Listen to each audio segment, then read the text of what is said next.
Hello dear students, तो आइए बेटा आज के इस वीडियो में हम अपना टॉपिक समझेंगे conservative force and the non conservative force. Clear है? और साथ ही हम ये भी प्रूव करेंगे कि जो हमारा ग्रेविटेशनल फोर्स है that is a conservative force in the nature. Clear? तो चलिए करते हैं स्टार्ट। तो सबसे पहले नाम कंजर्वेटिव फोर्स। क्या है ये कंजर्वेटिव फोर्स? देखिए, मान लीजिए हमने एक पर्टिकुलर टाइप का फोर्स अप्लाई किया किसी बॉडी पर और हम यहां से यहां तक मूव किए। क्लियर है? देखिए, हमने एक ये रास्ता फॉलो किया, कुछ एक पर्टिकुलर फोर्स लगाया जिसकी वजह से यहां तक जो वर्क किया उसको हमने नाम दिया बेटा W1। क्लियर? फिर हमने कुछ ये ऐसा कुछ एक रास्ता फॉलो किया और हम यहां पर पहुंच गए। क्लियर? और यहां पर जो हमें वर्क करना पड़ा that work is W2। Clear है? समझ में आया? फिर हम गए, हमने ये रास्ता फॉलो किया और जो अब हमें वर्क करना पड़ा this work done is W3। Clear? अगर मान लीजिए ये तीनों वर्क बराबर हो, क्या हो? तीनों वर्क बराबर हो, W1 is equals to W2 is equals to W3, तो हम कहेंगे कि देखो फोर्स एक ही लगाया गया दोनों पर, फोर्स दोनों पर केस में क्या किया गया है? सेम लगाया गया है, तो हम कहेंगे कि वो फोर्स जो है कंजर्वेटिव फोर्स है। अब ऐसा क्यों? देखिए जरा, अगर किसी फोर्स के द्वारा किया गया वर्क, एक पर्टिकुलर एक ही टाइप का फोर्स लगाया है तीनों केस में, फोर्स के द्वारा किया गया वर्क अगर फर्स्ट और लास्ट पोजीशन पर डिपेंड करे, उनके द्वारा फॉलो किए गए रास्ते पर डिपेंड ना करे। देखो, जो हमने फोर्स लगाया उसके द्वारा किया गया वर्क मायने नहीं रख रहा कि हमने ये रास्ता चूज किया, ये रास्ता चूज किया कि ये रास्ता चूज किया। जो चीज मैटर करती है यहां पर वो क्या है? आपकी फर्स्ट पोजीशन क्या है और लास्ट पोजीशन क्या है। बात समझ में आई? मतलब यहां आपकी केवल फर्स्ट और लास्ट पोजीशन ही मायने रखती है, कोई मायने नहीं रखता कि आपने कौन से रास्ते को चूज किया। तो हम इस टाइप के फोर्स को बोलते हैं कंजर्वेटिव फोर्स। क्लियर है बेटा? समझ में आया? तो चलिए एक बार इसकी डेफिनेशन देखते हैं। If the work done by a force depends only on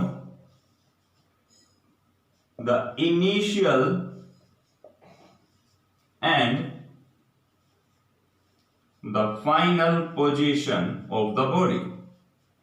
Initial and the final position of the body and do not depend on the path followed by the body, then this force is called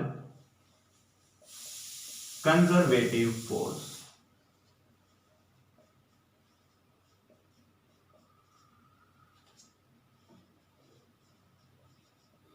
clear है बेटा? समझ में आया? देखिए, हमने एक force apply किया, उस फोर्स के द्वारा जो किया गया वर्क है वो केवल उसकी फर्स्ट और लास्ट पोजीशन पर डिपेंड कर रहा है। कोई मायने नहीं करता कि आपने किस रास्ते को फॉलो किया, कहां से होकर के गए हो आप, वर्क हर बार सेम आ रहा है। तो यानी कि जो हमारा जो फोर्स था वो कैसा है? कंजर्वेटिव फोर्स है। क्लियर है बेटा?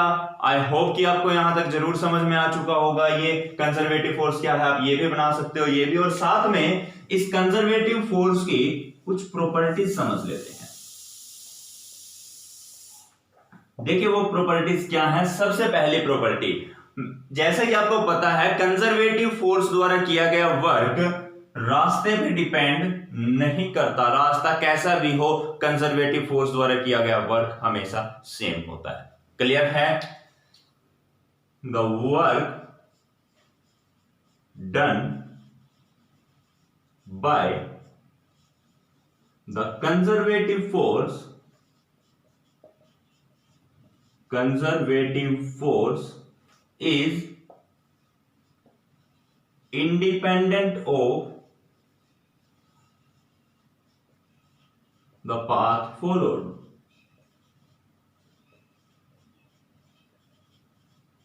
मतलब आपने कौन सा रास्ता फॉलो किया, इस चीज से कोई भी फर्क नहीं पड़ता। अच्छा, जो नेक्स्ट प्रॉपर्टी है इसकी कंजर्वेटिव फोर्स की, काफी इंपॉर्टेंट है। देखिए, the work done by the conservative force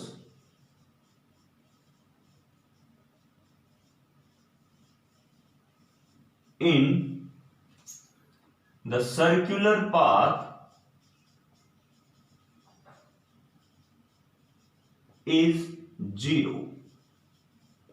देखिए जरा, मान लीजिए हम बेटा यहां से चले पोजीशन ए से और घूम फिर के हम दोबारा पोजीशन ए पर ही आ चुके हैं, तो कंजर्वेटिव फोर्स के द्वारा जो वर्क किया जाएगा दैट वर्क विल बी 0। केवल कंजर्वेटिव फोर्स की बात हो रही है, बाकी किसी फोर्स की बात नहीं हो रही है। बात समझ में आई है? कंजर्वेटिव फोर्स के द्वारा क्लोज पाथ में किया गया वर्क हमेशा कैसा होता है? 0 होता है। क्लियर है बेटा? अच्छा, अब इसके कुछ एग्जांपल और समझ लेते हैं हम कंजर्वेटिव फोर्स के। एग्जाम्पल है बेटा, एक तो आपका ग्रेविटेशनल फोर्स, सबसे पहला ग्रेविटेशनल फोर्स, और एक है बेटा इलेक्ट्रोस्टैटिक फोर्स। इलेक्ट्रोस्टैटिक फोर्स, देखिए ग्रेविटेशनल फोर्स क्या है वो भी आपको ऑलरेडी पता है। क्या होता है बेटा ग्रेविटेशनल फोर्स? जो अर्थ की ग्रेविटी की वजह से हमारी बॉडी पर जो फोर्स लगेगा वो कैसा है? कंजर्वेटिव फोर्स है। ठीक है। इलेक्ट्रोस्टैटिक यानी दो चार्जेस के बीच में जो फोर्स होता है इलेक्ट्रिक फील्ड से रिलेटेड, वो सारा फोर्स कैसा है बेटा? Conservative force. क्लियर है? समझ में आया? तो चलिए जल्दी से वीडियो को पॉज करके पहले आप इसको नोट डाउन कर सकते हैं।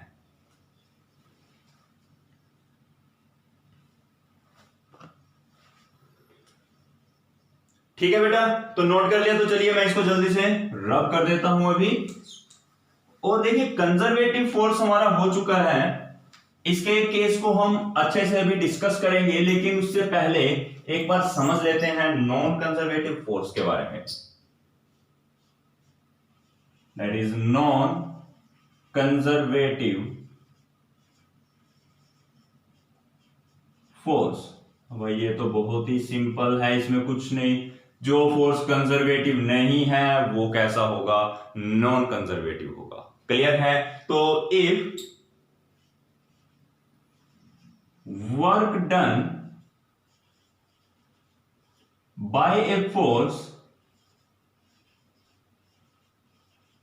Depends on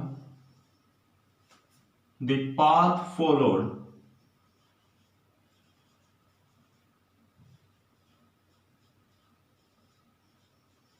then it is called, then the force is called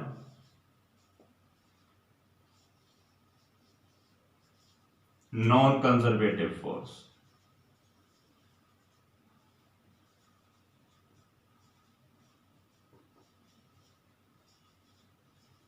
मतलब बेटा अगर हमने कहीं पर एक फोर्स अप्लाई किया और उस फोर्स के द्वारा किया गया वर्क रास्ते पे डिपेंड करता है, कोई मायने नहीं करता फर्स्ट और लास्ट पोजीशन क्या है, तो उस केस में हम फोर्स को क्या बोलेंगे? Conservative force. अभी इसका एक एग्जांपल देखिए बेटा, फ्रिक्शन। क्या है? Friction. This is the non conservative force. अभी देखिए, मान लीजिए हम इस पोजीशन से चले। क्लियर है? और ये है आपका फोर्स ऑफ फ्रिक्शन, ये हमारा फोर्स अप्लाइड। तो work done by the friction that is minus F into S. यही होगा, हम इधर S डिस्टेंस मूव किए। तो अब हम पोजीशन बी पर आ चुके हैं। ये जो डिस्टेंस है ये था s डिस्प्लेसमेंट। अब हम दोबारा इस डायरेक्शन में गए तो फोर्स ऑफ फ्रिक्शन फिर इस तरफ लगेगा। क्लियर है? डिस्प्लेसमेंट वही s होगा। तो दोबारा से, ये तो फर्स्ट केस में था, ठीक है, मैं इसको W1 नाम दे देता हूं। ऐसे ही W2 वो भी कितना होगा बेटा? दोबारा से फोर्स फ्रिक्शन तो उल्टी साइड है, डिस्प्लेसमेंट इस तरफ है, तो again work is equals to minus F S. Clear है? तो टोटल देखिए यहीं से चले वापस यहीं पर आ चुके हैं, तो टोटल वर्क कितना हुआ? That is W1 plus W2। Values put करेंगे, minus F S plus minus का एफ एस, तो माइनस 2Fs। तो वर्क डन अगर कंजर्वेटिव फोर्स होता तो ये वर्क जीरो हो जाता, क्योंकि जहां से चले हैं वापस वहीं पर आ चुके हैं, तो वर्क जीरो होना चाहिए था। लेकिन नॉन कंजर्वेटिव फोर्स में ये वर्क डन जीरो नहीं होगा। तो क्लियर है बेटा? समझ में आया आपको नॉन कंजर्वेटिव फोर्स? तो चलिए इसको जल्दी से नोट कर लीजिए। नोट कर लिया? ठीक है, रब कर दूं तो ओके। तो अब बेटा काफी इंपॉर्टेंट पॉइंट आता है अपने पास कि show that gravitational force is a conservative force. देखिए क्वेश्चन है अपने पास, show that the gravitational force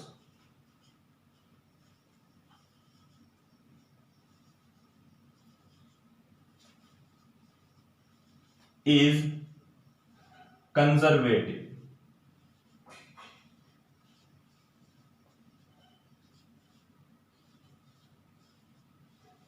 तो मतलब बेटा देखिए यहां पर हमें यह प्रूव करना है कि जो हमारा ग्रेविटेशनल फोर्स है कंजर्वेटिव फोर्स है, यानी कि इसके द्वारा किया गया वर्क रास्ते पे डिपेंड नहीं करता, वो केवल फर्स्ट और लास्ट पोजीशन पर ही डिपेंड करता है।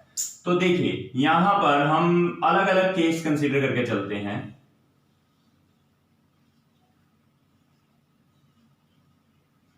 ये पॉइंट ए और ये बी और ये हाइट है h। This is your case number 1। Clear? केवल दो ही केस लेके चलते हैं, कितने भी ले सकते हैं, वैसे कोई फर्क नहीं पड़ता, लेकिन ज्यादा कॉम्प्लिकेटेड नहीं करना हमने, बड़ा सिंपल सा चलेंगे।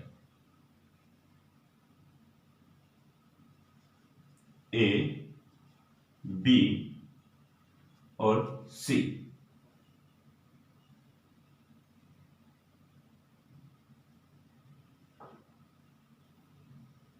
ये हाइट है h और ये एंगल है बेटा जी theta. Clear? This is your case number 2। तो सबसे पहले हम डिस्कस करते हैं केस 1 को। मान लीजिए बॉडी को देखिए ए से बी तक मूव करवाया गया। कहां से कहां तक मूव करवाया गया? ए से बी तक। और हाइट कितनी है? h। तो यहां पर हमें कितना वर्क करना पड़ेगा? देखिए when body is raised from A to B, bracket में लिख लो height h, then the work done by gravitational force,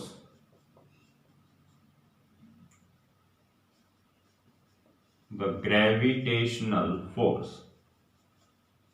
तो देखिए बेटा यहां पर हम यहां से यहां तक मूव किए, तो वर्क का फॉर्मूला क्या होता है? F S cos theta. Clear है? वर्क का फॉर्मूला क्या होता है? F S cos theta. तो जरा एक बात देखिए आप, हम ऊपर जा रहे हैं, ग्रेविटेशनल फोर्स नीचे है, हम ऊपर मूव कर रहे हैं, ग्रेविटेशनल फोर्स नीचे, एंगल कितना हो गया? 180 डिग्री का। तो यानी कि बेटा आप लिख सकते हो यहां पर एफ एस कोस 180 डिग्री।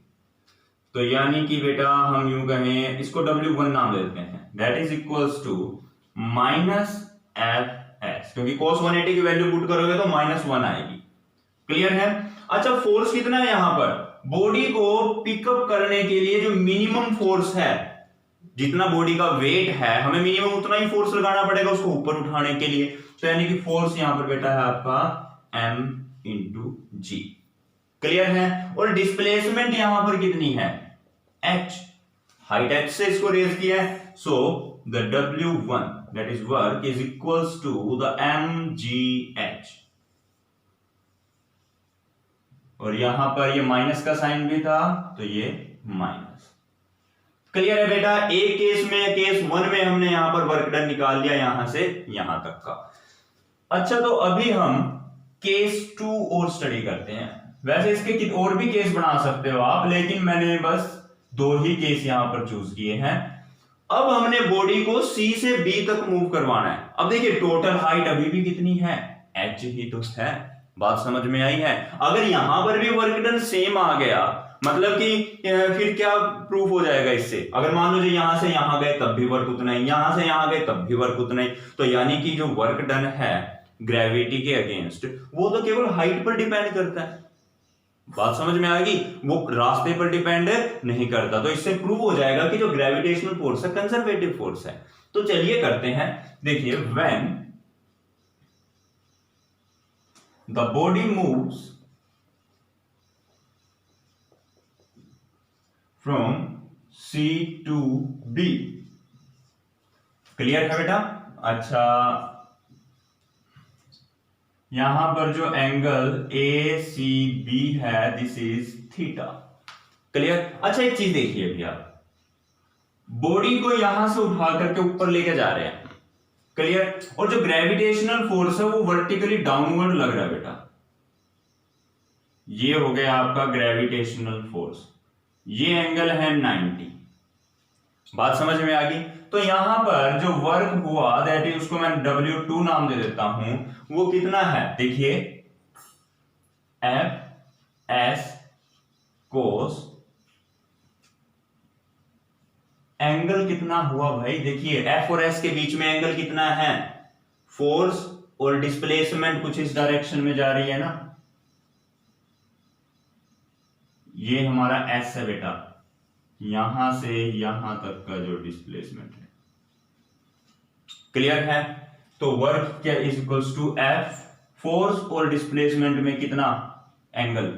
ये 90। देखिए, ये एंगल तो हो गया 90, क्योंकि ग्रेविटेशनल फोर्स तो नीचे की तरफ लगता है, ठीक है, और ये वाला एंगल है थीटा, तो एंगल हो गया cos 90 प्लस थीटा। क्लियर है बेटा? समझ में आया? ये एक काम करें, देखिए यहां पर डिस्प्लेसमेंट कितने हैं? हमने C से B तक मूव किया, तो जो डिस्प्लेसमेंट है यहां अपनी, देखिए आप, जो यहां मेरे डिस्प्लेसमेंट है वो CB के बराबर है, CB। जो फोर्स है वो है mg के बराबर। तो W2 is equals to mg CB cos 90 plus theta. अच्छा भैया, cos 90 प्लस थीटा की वैल्यू क्या होती है? Minus sine theta. मैथमेटिक्स का काम है ये आपका, mine mg CB cos 90 plus theta की माइनस साइन थीटा। यहां तक देखिए, पहले समझ में आया कि नहीं आया? अब ट्रायंगल ABC को देखिए आप, ट्रायंगल ABC, इस ट्रायंगल से आपको साइन थीटा की वैल्यू फाइंड आउट करनी है। किसकी वैल्यू फाइंड आउट करनी है? साइन थीटा की। तो hypotenuse, sorry, perpendicular upon hypotenuse, perpendicular upon hypotenuse, ये इक्वल होगा आपका साइन थीटा के। क्लियर है बेटा? समझ में आया कि नहीं आया यहां पर? अच्छा, तो अभी यहां पर देखिए आप, ये CB इस तरफ और sine theta that is equals to AB। Clear. और ए बी की वैल्यू कितनी है, h यानी कि हाइट, तो C B sine theta this is equals to h। Clear है। अब इस वैल्यू को भाई आप उठा करके यहां पर पुट कर दीजिए। देखिए आप W2 work minus M G, अब सी बी साइन थीटा ये तो हमारा h के इक्वल है, तो आ गया बेटा एम जी एच। तो दोनों के W1 और W2 दोनों ही क्या हैं, बराबर हैं। तो इसका मतलब ग्रेविटेशनल फोर्स कैसा है, कंजर्वेटिव है भाई। चाहे रास्ता आपने ये किया या ये फॉलो किया, दोनों केस में वर्क डन क्या आ गया, same. Therefore we can say that gravitational force is conservative in the nature. लिख लो, so we can say that the gravitational force is conservative force in the nature। Clear है बेटा, समझ में आया? तो चलिए वीडियो को पॉज करके इसको जल्दी से नोट कर लीजिए।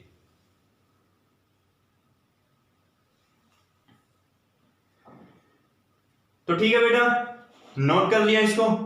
तो ओके बेटा, मिलते हैं नेक्स्ट वीडियो में नेक्स्ट टॉपिक के साथ। तब तक के लिए bye bye, thank you and have a nice day.